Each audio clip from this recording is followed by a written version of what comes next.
Good morning mga Karo House. Bali today sa April 21, araw po ng Huwebes. Yan, nandito tayo ngayon uli sa Ligata Resort. Yan, may swimming lesson uli sila Kuya Aki. Pang ilang beses nyo na to? Pangatlong beses. Yan.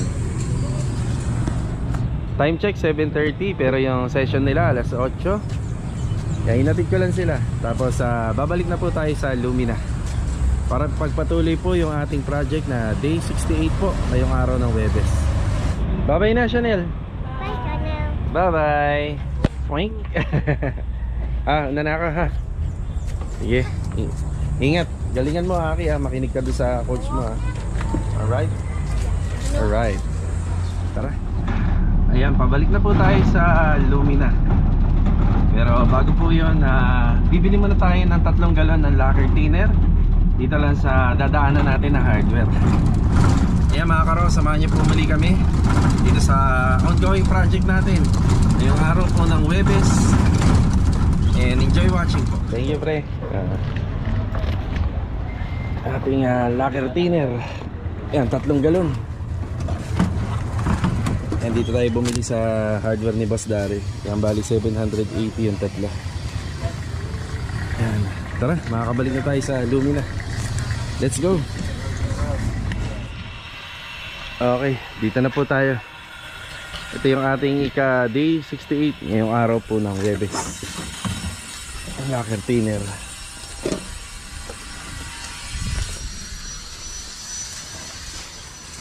Yan, medyo marami. Kailangan dito sa panglinis ng ating mga formica. Ubus na. And dito natin lagay. Tapos yung kay JR sa pagpintura. Tapos the rest dito sa mga bakal. Ayan mga Karos, meron nga pala tayong absent ngayon, si Superstar JR sa grupo ng Wasalak. Wala siya ngayon kasi birthday niya. Yan, nagpaalam siya kahapon. Yan, batiin muna natin mga kasama natin. Yan, good morning. Good morning. Yan good morning kay JJ. Narito si Pansky. Good morning. Good morning. Happy birthday sa partner ko. Pabuhay ka hanggang gusto mo. Mukhang tahimik ka ngayon pre ha. Wala ang partner ko eh. Wala tayo. Tahimik si Pansky. Wala si JR. Si Master George dito. Good morning. Good morning. Yan, syempre pagpapatuloy yung tiles po dyan. Tapos meron dito ang isang ito si Ogi nandito. Yan, good morning Gi. Good morning. Yan, bali dito naman po siya. After dun sa taas, yung karpintero natin nandun sa taas po. Tapos hintayin lang natin yung pag-aano nito, magtatabas ng ating mga footstep dito mula sa almen na gumagawa po ng mga kahoy. Good morning, Tay. Good morning, sir. Ayan dito sila. Tsaka yung anak niya na si John. Good morning. Good morning. Ayan. Umaga natin pinapupunta yung mga gagawa nito. Yan, umaga. Magtatabas pa po yun ng kahoy dito. Check natin kung anong oras sila makakarating. Saglit lang naman yan. Siguro mga ilang oras lang po nilang gagawin yan. Ayan, dito na si JJ nag-a-apply ng epoxy. Ayan, tapos mamaya diretso primer na rin po yan.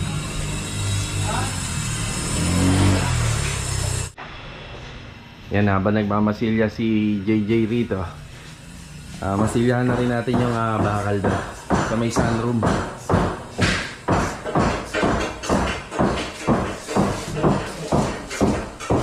Para dire-diretso na kami rito. Tapos isusunod naman namin to. Tapos si Pansky pa rin yan, masilya. Yan yung gagawin niya. Masilya sa mga pader. Wala si JR ngayon. Okay lang naman kahit wala siya ngayon. Halos marami pa kasing tinatapos yung mga karpentero. Yan, happy birthday muli kay Superstar. Kaya makikita na natin yung ano rito. Yung cladding din ito mamaya. Parang magiging ganito lang din yan. Naka-accent eh. Bali okay na tayo doon sa pag-apply ng epoxy ANB. Yan, dito na lang si JJ nag-apply dito. Sa loob okay na. Nandun na rin si Pansky nag-apply ng primer para sa mga wall. Tapos mamaya dire-diretso na yung pag-apply nitong epoxy primer natin para sa mga bakal. Yan, papunta dun. Papaluwagin muna namin yung area. Makalat na naman para pag dumating din yung magsusukat nito tsaka magtatabas, di rin sila mahirapan.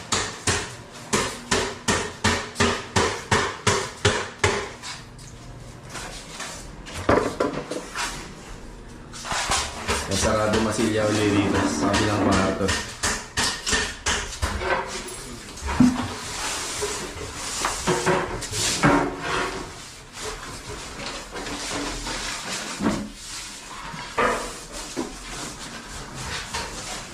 Lahat muna ng mga gamit, pati ito. Sasalansan muna namin din.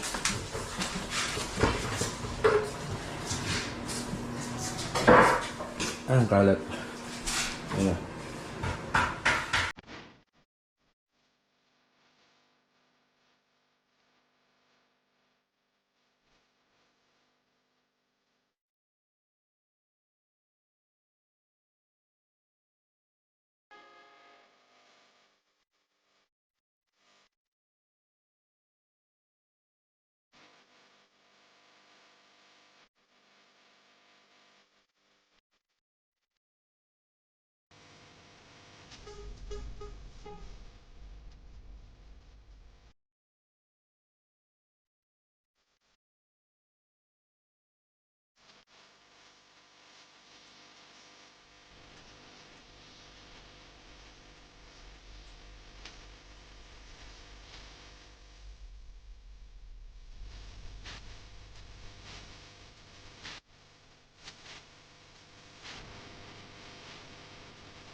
Yeah, mga karos, mag-update tayo bago mag-tanghali na naman. Ito, pinturado na ng primary epoxy itong mga bakal dito, yung mga grills dito sa may corner lot area. Tapos dito, ipagpapatuloy na po ni JJ yan. Ihuli po yung pinaka-raptor, pinaka-raptor ng grills.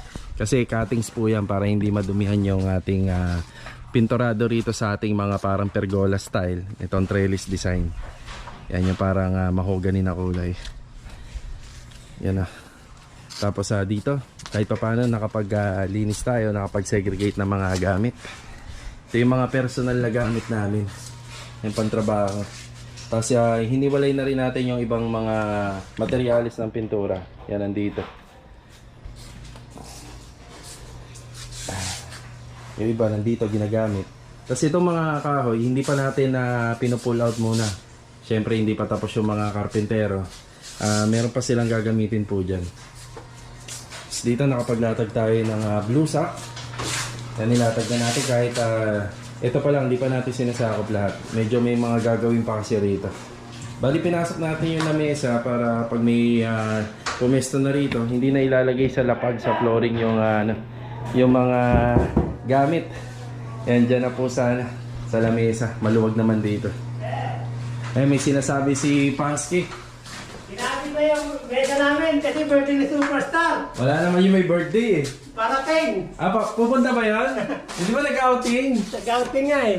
Superstar, huwag ka magpupunta ng malalim. Hayog ka. Nalulod ka. Sana may mag-sponsor ng lamesa natin, no? Oo. Sana magkaroon ng laman. No? Kasi lamesa lang eh, blanco eh. Gusto namin yung mesa namin, mga karahaw. Lamesa. Yan, talagang pinasok natin yan dyan para pag may gagawa, dyan ilalagay, hindi na sa laplag, hindi na sa flooring. Gaya rito, yung mga gamit. Tapos ito, kinabera natin to. Mga ano to, ang mga accessories dito sa toilet and bathroom. Tapos dito rin sa counter table. Tapos syempre, magkukulang yung ano natin, tiles materials. Ito, kulang to ng mga 8 piraso. Binili to nila sa All Homes. Tapos 13 pieces naman dun sa mga sa wall. Ayan, 13 pieces. So binili naman nila yan sa may Alina Tile Center. Tapos yung forma natin, nagpapabili na ng mga angle bulb. Yan, yung angle bulb ay yan yung mga connectivity para po sa mga flexible angle ito. Yan na. Meron pa po sa taas, sa second floor para dun sa toilet area. Tapos the rest, dito naman po sa mga shower head, kailangan na para makobera na po yung linya. Kasi minsan nakapatay yung yung gate valve. Tapos dito rin, meron din tayong ano rito, angle valve dito. Yan, may sink din po kasi diyan. Lahat na may sink connectivity para sa faucet. Tapos magkukulang na rin ng semento rito at saka adhesive. Yan. Yan, bibili tayo semento adhesive. Yan po yung lalakarin natin ngayon after po ng break time. Yan, para may magamit na po dito. Tuloy-tuloy yung trabaho. Yan. Yan ang update po bago magtanghali. Yan mga karos, nasa biyahe na po tayo. Sunduin ko muna sila misis tsaka yung mga bata. Yan dito sa resort. So after nito, bibili na tayo ng mga kailangan nila Master Jojo.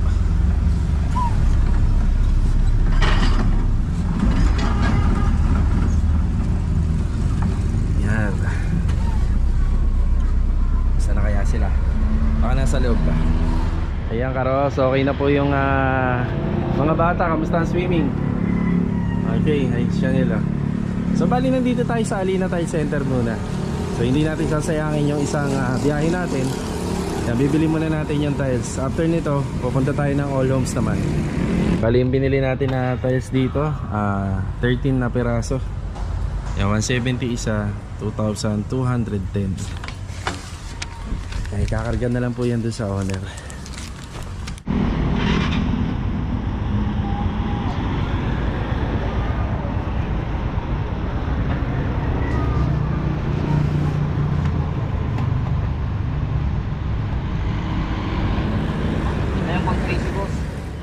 Yan, dito naman tayo sa All Home syempre. Ito yung dala nating sample ng tiles na ginamit sa toilet and bathroom area, yung wall accent tile. Yan, kailangan natin 8 piraso. Rhea, thank you ha, salamat. Doon na lang sa likod ng owner. Yan, okay na po tayo rito. So kaya itong pinamili natin. Bali lahat ng pinamili natin is 4,047.99 pesos. Yan, mananghalian muna tayo. Yan, bali ito po yung mga pinamili natin, yung angle bulb. Gusto ni Master Jojo yung medyo mahaba to, para hindi kami magkaroon ng problema ron. Yan na. Ayos. After na nito, dadaan tayo ng hardware. Ayan po mga ka-row house, bali nandito na po tayo. Ang tindi po ng init. Yan po yung ating karagdagang semento at saka adhesive, bali 1,575. Yan, para po dito sa flooring na CR tsaka sa wall. Tapos ngayon dumating na po yung magtatabas ng mga kahoy na gagamitin po rito sa mga footstep. Hindi po sila yung una nyo nakita. Ayan si Kuya Jojo. Jojo din yung pangalan tsaka yung misis niya. Yan, magandang araw. Yan, may dala sila rito na mga kahoy. Ang ginamit po rito mga solid na mahogany. Makapansin nyo medyo malapad to. 2 inches yung gagamitin po rito sa may step. Simula rito hanggang pataas na po. Tapos dito binago namin yung riser kasi nito. Kaya uno na lang yung gagamitin dito. Medyo manipis. Para hindi naman po bahagyang mahirapan yung aakyat. Medyo ano lang. Manipis lang yung ginamit natin. Okay lang yun kasi medyo malapad naman to. Ito nga pala yung mga binili natin sa All Homes. Ito, mga angle valve. Sa karagdagan na tawag dito, teflon. Yung mga yan gagamitin po rito sa mga connectivity ng tubig. Meron din tayo rito. Yan yung gawa ni tatay. Paunti-unti. Tay, wala pa rin. Sa All Home, wala pa rin. Hindi pa rin available. Check natin ulit bukas. Yan, kinulit na natin sila rin. Ito naman yung sitwasyon dito. Dito naka-focus si Pangsky. Yan, after primer, liha, his case. Masilya. Yan. Kita niya may primer coating na rin to. Bakal dito. Tapos dito, primer. Masilya, sarado. Sarado masilya to.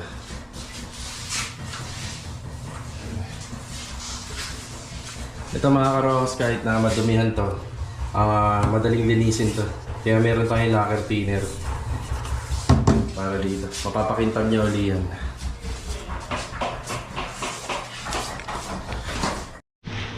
Tapos si JJ halos tapos na sa primer coating nito. Ayos. Yung Raptor na lang yun ang iwan.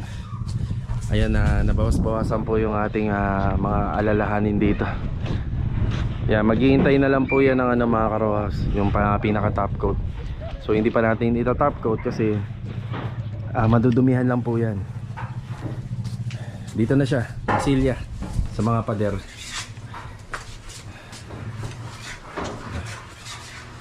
Bali, inuumpisa na po yung paglalagay dito ng mga solid mahogany na kahoy. Yan.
Yan, update ulit tayo.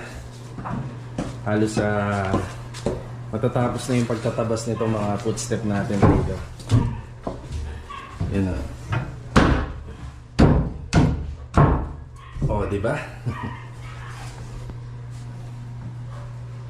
Yan, hindi na lang.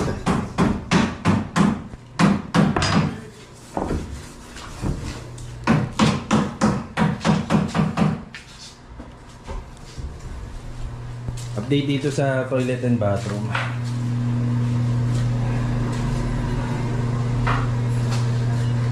Yan, mabibitin niya yung araw pero hindi naman kasi pwedeng ituloy yan. Patutuyuin pa, patitigasin pa to. Dami na rin na install lang sa Formica. Ayun nga lang, kulang tayo, 2 banig pa. Nagamit naman yung mga retaso rito. Ito yung mga retaso, yung nagagamit pa naman kahit pa paano. dito sa kwarto. Tapos na yung preparasyon dito. Nag-apply na ng flat latex dito. Pang-ipit. After nung naliha, nalinis, yung ipitin ng flat latex. Yan dito rin. Ito, konting hagod pa, konting liha. Ganun din dito sa kabilang kwarto. Pero may mga ano pala to, may mga kornisa. Yan, hindi pa na-install.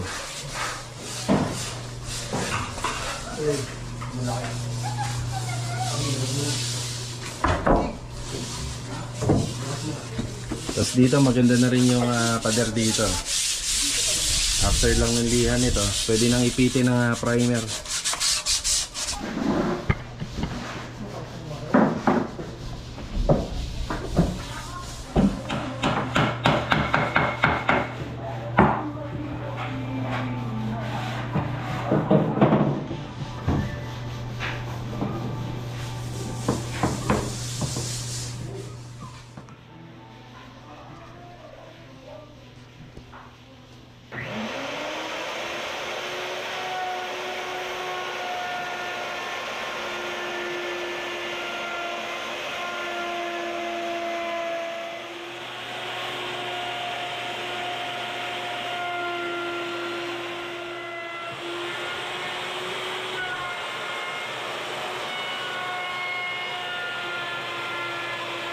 Yung makikita nyo kanina na ginagawa ni tatay.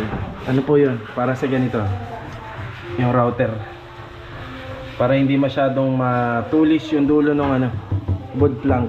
Pero pwede nyo naman ma-request na ganito na. Ganito na siya.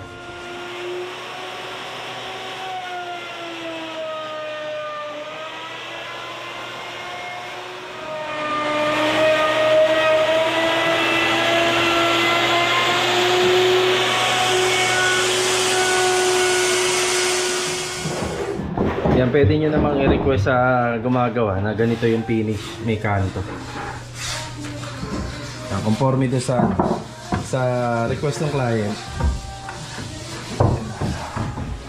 Yan mga ka-Rohouse, bali tapos na rito. Yan, thank you kay Jason. Kaya Jo, thank you. Sana makabalik kayo. Sige, sige yan. Flash ko na lang rito sa screen yung contact number. Kay Jason na lang. Yan, sa mga gustong magpagawa. Yan ang grupo ni Kuya Jason. Nakita niyo naman ang trabaho. Sige Kuya. Thank you po. Ayan, bali magkano po to lahat? Yan, baka maraming nag-aabang nito. Magkano po yung pagpapagawa natin dito? Ayan, bali 16,500. Solid na mahogany. Ano po to? Dry. Yan, matibay. Tapos tinanong natin sila kung available sila na i-install to. Hindi po kasama yung installation doon. Yan, tibay oh. Ganda. Tapos yung mga nakikita nyong uka rito, yan dito, ayusin muna namin. Sana mapagkasunduan namin na sila yung mag-install na ito. Kaya sana matuwa yung may-ari rito. Ang ganda na ng niya, ng step.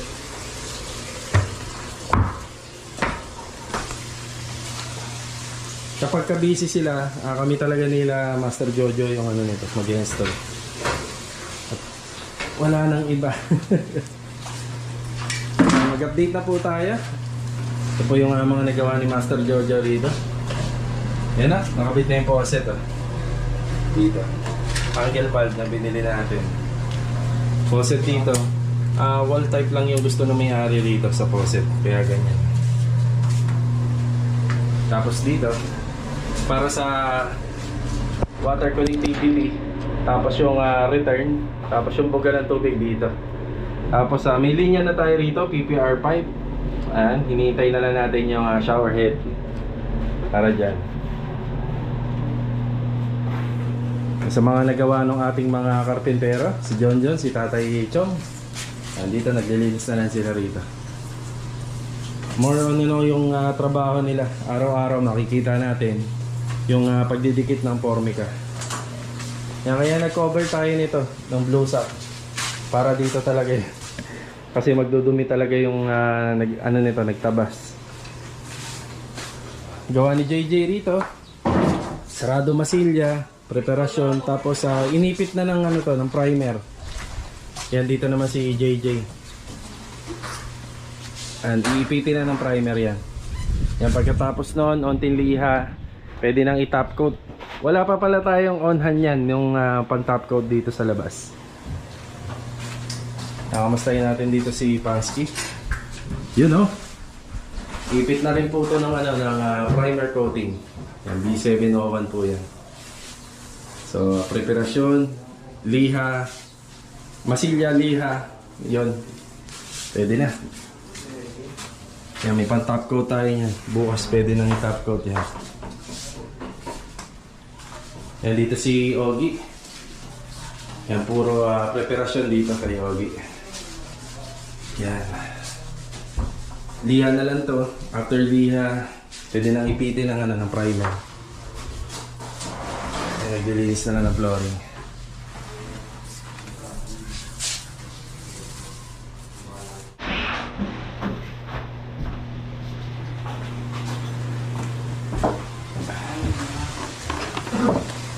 Yan.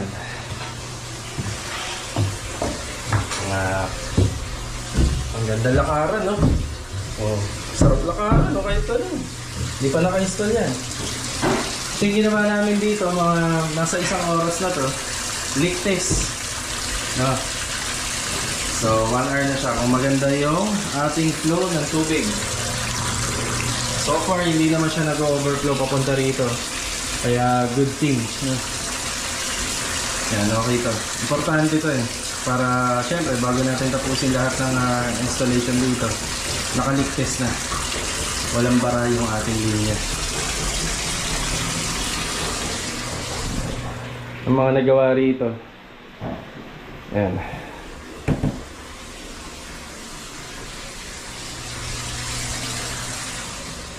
Sa kabila. Sa loob. Formica.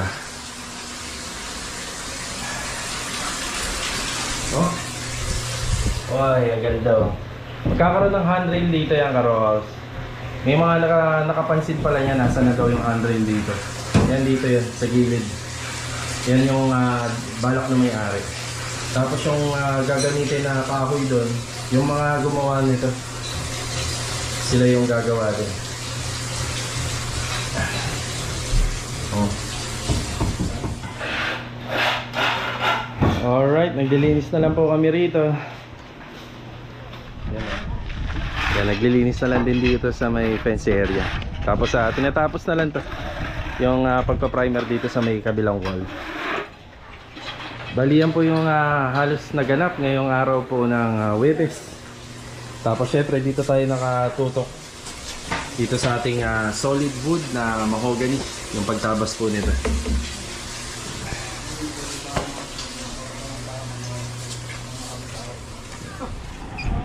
Ayan, uwi na. Yan, wala si JR. Si celebrate ng kanyang birthday. Paano? Thank you ha. Sige. Ingat. Sige.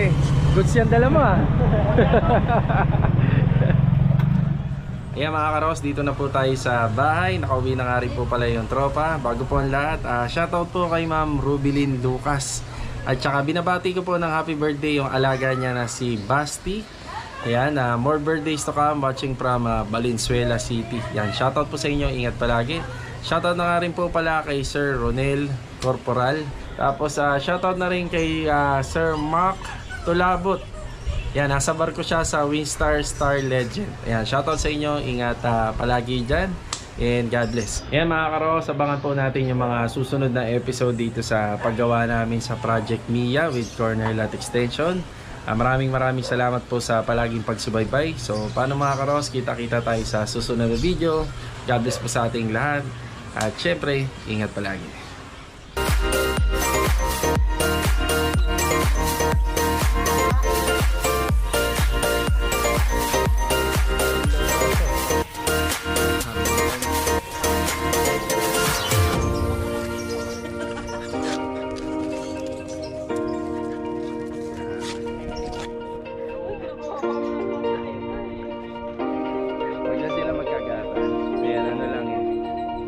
laro lang talaga.